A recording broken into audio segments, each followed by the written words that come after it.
So this is the banana. Ang gusto niyo. Na banana. Lagay ko. Here. Timasaka ako to. This is going to.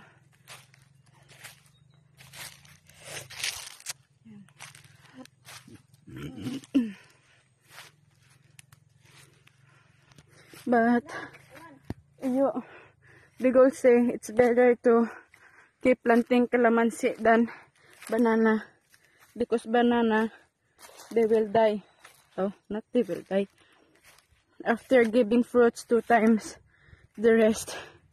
So you have to take care of them. I don't like, because the rain is here now. Coming. Okay. This is going up. To doon sa babaw. But I don't want to continue.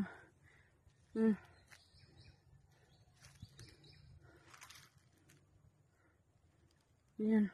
Kaya ang rain ara na. I don't want to go more further. But of course, yeah. Ayan na ang rain. Wait lang! Oh! Una ka doon. So yeah. The rain is coming here. And this side is still clear. Kapoy. So I will go further more, but I have to go back doon. So these are the banana planted like last year. So if they go keep cleaning this, it will be giving fruits by next year. This is what they do, street brushing. This is how it looks like. So we planted like 300 bananas already. Anong ulan? If you hear rain is coming. So there it is.